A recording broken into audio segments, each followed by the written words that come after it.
խոսեցիք, շատ ճիշտ եք նկատել, այո, ես էլ եմ անցնում նման գործով, դատախազությունը իմ դեմ ներկայացրել է Հայց հակակոռուպցիոն դատարան եւ գործը հիմա քննվում է հակակոռուպցիոն դատարանում։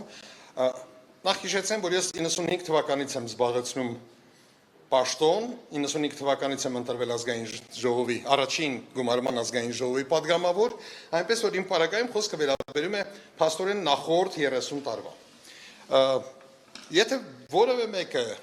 10 րոպե տրամադրի իմ 30 տարիներից յուրաքանչյուր տարում,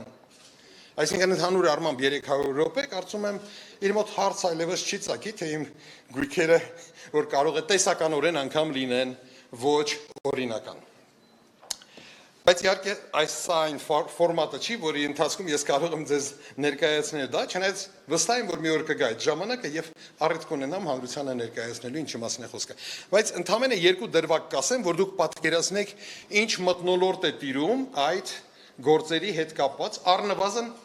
իմ պարագայում։ Վերջերս դատախազությունը դատարանում նշեց, որ հայտնաբերել է Եվս որոշակի օրինական եկամուտներ, իմ եկամուտները, որոնք օրինական են։ Եվ հայտնաբերել է X քանակության օրինական եկամուտ։ Ողջամտորեն պետք է ենթադրել, որ ուրեմն Հայցը պետք է պակասի, չէ, X-ով։ Եթե չպակասեց, նշանակում է անարդար մոտեցում կա, համաձայն եք։ Մեր դատախազությունը պարզվեց ռեկորդակիր է։ Գիտեք ինչու, որտեղ հայտնաբերելով լրացուցիչ օրինական եկամուտներ, նա որոշեց, որ դրա արդյունքում Հայցը պետք է ավելանա։ Ես պատրաստվում եմ դատարանին միջնորդել, որպեսզի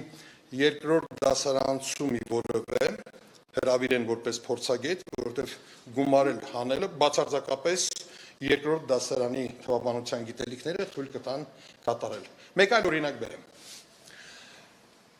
Եթե դուք կրեդիտ քարտով, ես, այսինքն իմ պարագայում, կրեդիտ քարտով գնում եմ կատարել, օրինակ 20,000 դրամի, դատախազությունը դա համարում է ծախս եւ ճիշտ է անում։ Բայց հենց որ երբ իմ հաշվից կրեդիտ քարտի պարտքը փակում եմ 20,000, նա համարում է, որ ես կատարեցի երկրորդ 20,000 դրամ ծախսը, արդյունքում ես ծախսեցի 40,000 դրամ։ Շատ ժամանակ պահանջվեց ցույց տալու անհեթեթությունը, կարծում եմ ոչ։ Նմանատիպ տարօրինակ բաներ իմ հայցադիմումում այս պահի դրությամբ հայտնաբերել եմ 237 հատ։ Շարունակում եմ քննարկումը։ Ինչ վերաբերում է Աննա Վարդապետյանին, նախ ասեմ, որ ես գնահատական կարող եմ տալ պետական ինստիտուտներին, անձերին գնահատական տալիս եմ միայն այն դեպքում, եթե անձը ներկայացնում է պետական ինստիտուտ։ Հայաստանում երկու նման պետական ինստիտուտ կա, դա Հայաստանի Հանրապետության նախագահն է եւ Հայաստանի Հանրապետության վարչապետը։ Նախագահի պաշտոնը ինչքանով հասկանում եմ արդեն մի քանի տարի է ինչ թափուր է, վարչապետի հետ կապված իմ կարծիքը արտահայտել եմ 12 թվականին, իր հետ բանավիճելիս ուղիղ եթերում իմ կարծիքը չի փոխվել։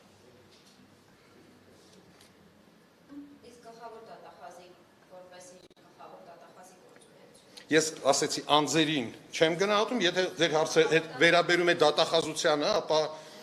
իմ կարծիքով դատախազությունը 3 ուղղություններով հասել է լուրջ բարձունքների։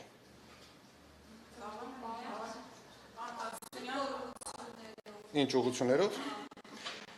Ընդդիմադիրների դեմ